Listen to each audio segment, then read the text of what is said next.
Grain के हवाले से ये 125 मन के करीब जाती है। सैलेज के अंदर आप इसको ले जाएं 650 से 700 मन के करीब चली जाती है। किसी भी और वैरायटी या किसी भी और कंपनी की तरफ नहीं जाऊंगा और हबीब सीड्स की तरफ इंशाल्लाह। इसका रिकॉर्ड 138 का है जी। की हाइट 12 तक चली जाती है, 12 तक इजीली चली जाती है। ये डबल पंजा है, मोटा तना है और चौड़ा पत्ता है। बिस्मिल्लाहिर्रहमानिर्रहीम, अस्सलाम वालेकुम। इस वक्त जून का स्टार्ट हो चुका है और इस वक्त जिस फील्ड में मैं खड़ा हुआ हूँ काफ़ी हैरान कुन फील्ड है। मकई की प्रोडक्शन बहुत अच्छी आई है, हालांकि फर्टिलाइज़र अच्छे इस्तेमाल नहीं किए गए थे, ज़मीन अच्छी नहीं थी, मसाइल बहुत ज़्यादा थे, आंधियाँ आई और बिल्कुल भी नहीं गिरी। और इस वक्त जिस तरह से मकई के बारे में बहुत ज़्यादा बातें चल रही हैं कि रेट्स कहाँ तक ऊपर चले गए हैं, तो हर फार्मर का एक इंटरेस्ट होता है अच्छे बीज की सिलेक्शन करना, ताकि उसकी फर्टिलाइज़र जो वो इस्तेमाल कर रहा है उसके अगेंस्ट उसको प्रोडक्शन अच्छी मिल जाए। तो उस सिलसिले में आज यहाँ पे इस वैरायटी के बारे में जो हम बात करेंगे, मेरे साथ मौजूद हैं हबीब सीड्स के CEO। तो ये बड़ी ही हैरान कुन वैरायटी है। आने वाली सारी डिस्कशन के अंदर आपको ये समझने में मदद मिलेगी कि मल्टीनेशनल के अंदर इसका कैसे मुकाबला हुआ, कि किस तरीके से ये वैरायटी जिसको पाकिस्तान के अंदर डेवलप किया मल्टीनेशनल से आगे निकल गई। मैं रास्ते में एक फील्ड मल्टीनेशनल की भी देख के आ रहा हूँ और यहाँ पे हबीब सीड्स की भी देखी, उस ज़मीन को भी देखा और इस ज़मीन को भी देखा और मैं काफ़ी हैरान हुआ कि इस मकई ने इस ज़मीन पे किस तरीके से परफॉर्म किया है। तो इस मकई के बारे में हम थोड़ा सा पूछेंगे कि सबसे पहली बात तो मैं ये कहना चाहूँगा कि आप इसको मल्टीनेशनल के मुकाबले का कैसे कह सकते हैं? मल्टीनेशनल के मुकाबले से तो हम अब वो बात पुरानी है। 3 साल पहले अगर मेरे से आप ये सवाल करते ना कि आप मल्टीनेशनल का मुकाबला कैसे करेंगे, तो फिर ये सवाल बनता था। बहुत बड़ी बात कर रहे हैं आप। अल्हम्दुलिल्लाह जी, क्रॉप बताएगी, आप यहाँ पे लगा हुआ मल्टीनेशनल का, उसके भी शॉट्स लें, वो भी दिखाएं। तो आपसे जब मेरी बात हुई है तो रहीम यार खान में थे किसी काम के सिलसिले में, तो मैंने कहा जी आपको फैसलाबाद में फील्ड दिखाता हूँ। आपने कहा नहीं जी मुझे मैं तो सरगोदा में हूँ। तो मैंने कहा सरगोदा में दिखाते हैं। फिर जब आपने कहा कि मैं रहीम यार खान से लौट रहा हूँ, तो मैंने कहा कि जहाँ जहाँ कहेंगे आपको आपके पूरे रूट में हम दिखाएंगे, रहीम यार खान, बावलपुर, लोधरा, दुनियापुर, मुल्तान एटसेट्रा, फैसलाबाद तक और सरगोदा, इससे आगे भी। तो अब जो हमारा 66 और 55 दो वैरायटीज़ हैं, ये पिछले 3-4 सालों से अपना लोहा मनवा चुकी हैं। ठीक है। और जब हम वेक में जाते हैं, जो ट्रायल्स हैं और जिसके बाद हमें फेडरल सीड सर्टिफिकेशन रजिस्ट्रेशन करती है, वो भी उन्होंने जो चेक वैरायटीज़ रखी हुई हैं वो मल्टीनेशनल के रजिस्टर्ड ब्रांड्स को कंपेयर करते हैं। ठीक है। एटलीस्ट 2 सालों में हमारी 3 मन पैदावार अगर बढ़ जाएगी तो हमारी वैरायटी रजिस्टर्ड होती है। आपका कंपैरिजन किया जाता है मल्टीनेशनल के स्टैंडर्ड्स के मुताबिक, फिर आपकी वैरायटी अप्रूव्ड होती है, फिर ट्रायल्स के अंदर जाती है। नहीं, उन ट्रायल्स का क्राइटेरिया ये है कि 3 मन उनसे ज्यादा औसत आएगी, फिर हम यानी क्योंकि बेहतर वैरायटी है ना मार्केट में। ठीक है। अगर पहले वाली चीज मौजूद है तो हम फिर क्यों नई चीज दे रहे हैं? क्योंकि हमने कौमी पैदावार बढ़ानी होती है। पंजाब में आपने एंड अप्रैल तक ट्रायल किए हैं? हाँ बिल्कुल, ये यानी पंजाब को भी आप डिवाइड करें ना जी, क्योंकि मल्टीनेशनल जो है ना वो मार्च के बाद जवाब दे देते हैं कि जी अब ना लगाएं, बल्कि 15 मार्च के बाद वो ज़्यादातर रिकमेंड। सर उनका तो अब इतना अच्छा मौसम था इस साल, मैं समझता हूँ कि आइडियल मौसम था। जो 2 टॉप के ब्रांड्स जिनकी चीज़ें ब्लैक होती हैं, मुझे मसला है इनके ब्लैक करने से। ये 1 रुपए की चीज़ को पहले खुद महंगी देते हैं, फिर उसके बाद ये डीलर्स की उस पर इजारादारी बनाते हैं कि वो रुपए की चीज़ जो है ना 2.5 की जाके फार्मर के पास जाए। हम उसको तकरीबन मल्टीनेशनल के हाफ रेट पे देते हैं। यानी ये वो ह्यूज डिफरेंस है। हर कोई बिजनेस करे लेकिन मार्केट में मेरे ख्याल कॉम्पीट करना चाहिए, ब्लैकमेलिंग ना करें। तो अच्छा, अगर इसके हम ना अब सीधे पॉइंट पे आते हैं कि पोटेंशियल की बात कर लेते हैं। आपके फेवरेट टाइम के अंदर लगा दिया, 15 फरवरी से 30 फरवरी के दरमियान इसकी सोइंग हो गई, तो आपके ख्याल में ग्रेन के अंदर इसकी प्रोडक्शन कितनी आ जाती है? अगर ये फरवरी में काश्त होती है जी, तो ये 125 मन तक आराम से।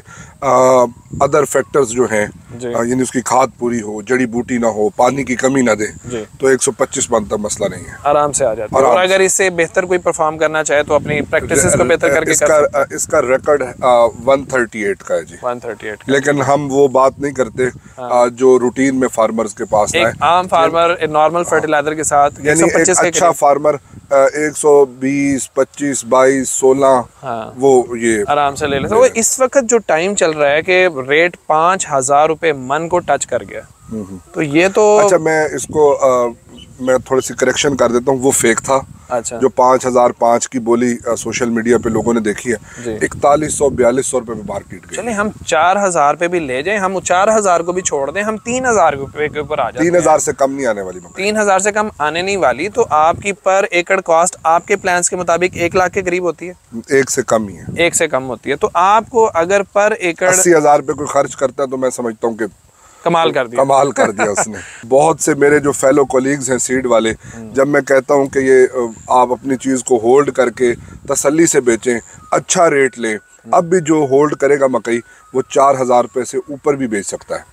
नहीं 4000 तो अभी भी बिक रही है ना। नहीं अभी ये तो जब मेरे फार्मर की आएगी ना, मेरा दुख है ना ये कि जब मेरे फार्मर की मकई आएगी फिर एक ख़ास किस्म का माफिया जन्म लेगा और इसको 3000 रुपये ले आएगा। जैसे 1 महीने के अंदर वो मकई और वो फसल फड़िए के पास, आड़ती व्यापारी के पास चली जाएगी, फिर वो 4000 जाए, यानी ये मकई 1800 रुपये में बिकी है। ये 1800-2000 वाली की खरीद 4100-4200 रुपये। यानी कौन सी रॉकेट साइंस है कि 4 महीने के बाद आप रुपए की चीज 2 की दे रहे हैं। एग्जैक्टली यही तो चीजें किसानों को जो है ना वो करना हो जाता है थोड़ा सा। तो अब इसके अगर हम साइलेज की तरफ चले जाते हैं जी, तो इसका साइलेज के अंदर क्या पोटेंशियल है? साइलेज में ये फिर वही बात, रिकॉर्ड तो इसका इससे भी अच्छा है, लेकिन 650-700 मन। मल्टीनेशनल वैसे जो क्लेम करती हैं वो 600 मन के अराउंड उनका होता है कि जी 600 मन, 500 से 600 के अंदर वेरी करता है। तो ना उनका ये लश ग्रीन दिया, देखे ना याला बारी से इस पे फसल पे अटैक हुआ है, इस पे आंधियां तूफान, ये सब कुछ लेट काश्त है। यूरिया हम रिकमेंड करें 4.5 से 5, ये यूरिया है इसकी 2.5। इसमें DAP है ही नहीं, एक नेट्रो की बोरी है, SOP है ही नहीं। देखा ना जी, जब बेसिक न्यूट्रिएंट्स ही पूरे नहीं होंगे, उसके बावजूद भी अगर हाइट 9 फीट पे जा रही है तो फिर मेरे ख्याल में वैसे इसकी हाइट 12 तक चली जाती है, 12 तक इजीली चली जाती है। कॉप समेत अगर साइलेज में इसका पर प्लांट वेट 2 kg है। अच्छा देखिए 1.92 kg तक इसका अराउंड कर। आप जब मकई लगाते हैं आपके कुछ टारगेट्स होते हैं। नॉर्मल फार्मर का टारगेट होता है 100 मन के करीब यील्ड लेना, तो 125 तक ये वैरायटी जा रही है। नॉर्मल फार्मर का टारगेट होता है साइलेज के अंदर 500 से 600 मन का टारगेट पूरा करना, और लेकिन ये 650 से 700 मन के करीब जा रही है।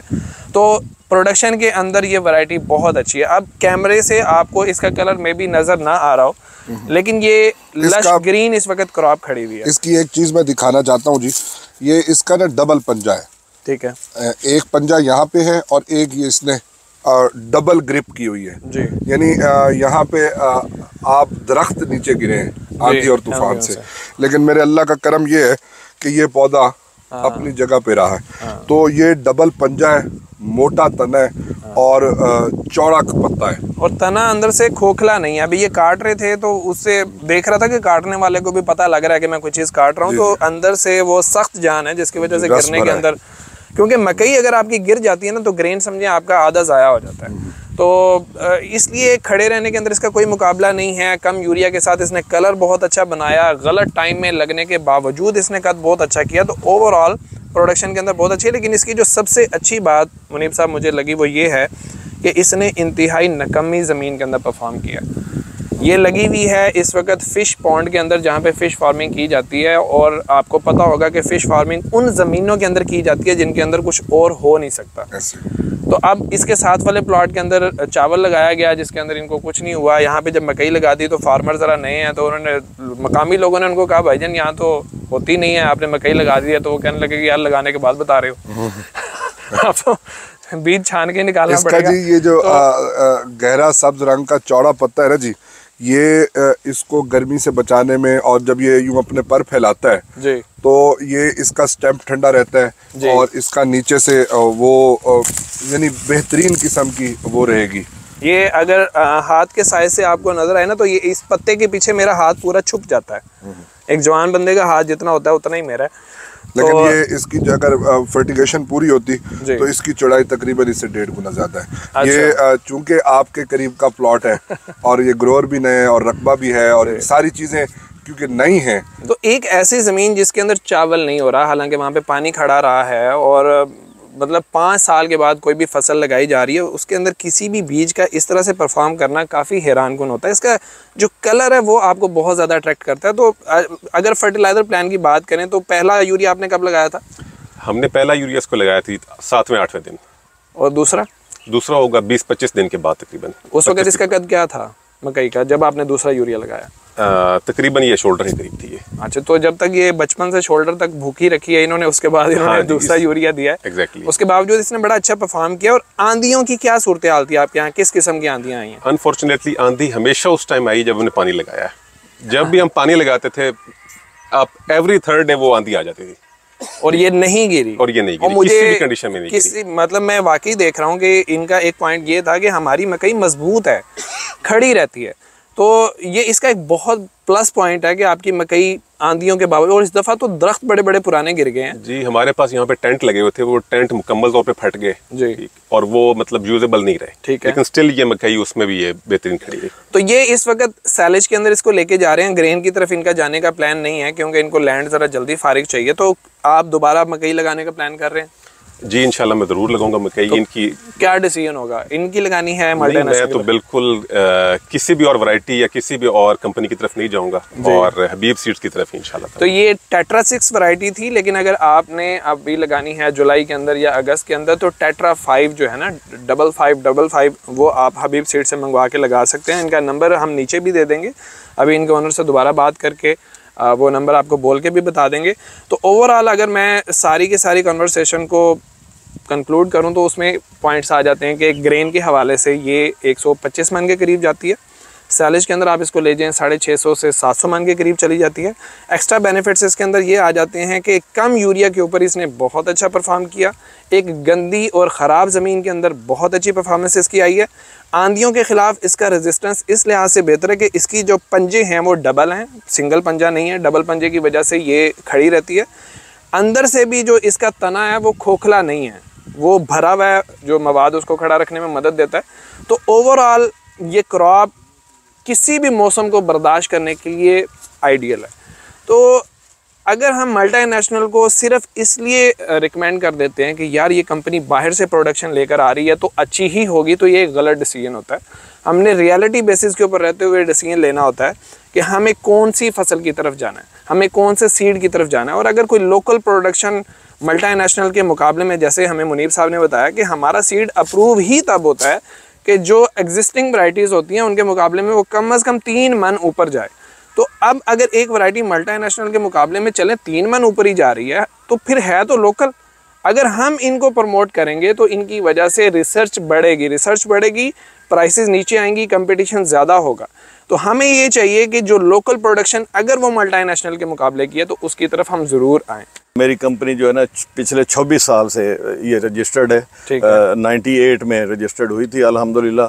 तो अभी मकई का हम कर रहे हैं पिछले 4 साल से। तो 4 साल से ऑनलाइन ही हम कर रहे हैं। तो 4 साल पहले हमें इतनी दिक्कत होती थी जिसकी कोई हद नहीं है, इंतहा नहीं है। लेकिन अब अल्लाह की मेहरबानी है, पंजाब का और पाकिस्तान का कोई ऐसा शहर नहीं है जहाँ पे ये सीड ना पहुँच चुका हो या लोग ना जानते हो या हमारे पास रेफरेंस ना हो। पहले तो लोग 20 कालें आती थी तो कोई एक मैच्योर होती थी। अब अल्लाह की मेहरबानी है 20 में से 10-15 मैच्योर हो जाती है और उन्होंने कहीं ना कहीं वो देखा हुआ होता है। जिस तरह आपके साथ भी हुई है, तो रेट भी हमारा आधा है। कोशिश कर रहे हैं हम ये, और पिछले 4 साल से ये अब अल्हम्दुलिल्लाह बेहतरीन चल गया। और हम खुद यही कहते थे, जो बात आपने की है, हम खुद काश्तकार को कहते थे भाई 1 एकड़ तो लगा लें। हैं अब जिन्होंने 1 एकड़ लगाई है, हमारे पास ऐसे भी हैं माशाल्लाह, राजनपुर से हैं भाई रहमतुल्लाह, पिछले साल 24 थैले ले गए थे। अभी उन्होंने एडवांस बुकिंग 216 की शायद करवा दी है। वो इत्मीनान हो जाता है ना जी कि मेरा एक काश्तकार हमारे करोड़ पक्का से हैं, शोएब खान, वो 2 एकड़ का ले गए थे। अब माशाल्लाह वो डीलर बने खड़े हैं और वो 100 बैग जो है ना एडवांस बुकिंग उन्होंने कराई है। मतलब इस तरह हमारा चल रहा है और हमारी कोशिश है कि किसान को फ़ायदा हो। तो हाँ जी, बहुत शुक्रिया जी, अल्लाह ताला आपको कामयाब करे, पाकिस्तान को फ़ायदा हो जी, और अच्छे सीड्स आएँ, फार्मर का भी फ़ायदा हो, पैसे भी बचें और प्रोडक्शन भी मिल जाए, सोने पे सुहागा हो जाता है जी। बहुत शुक्रिया जी, थैंक यू।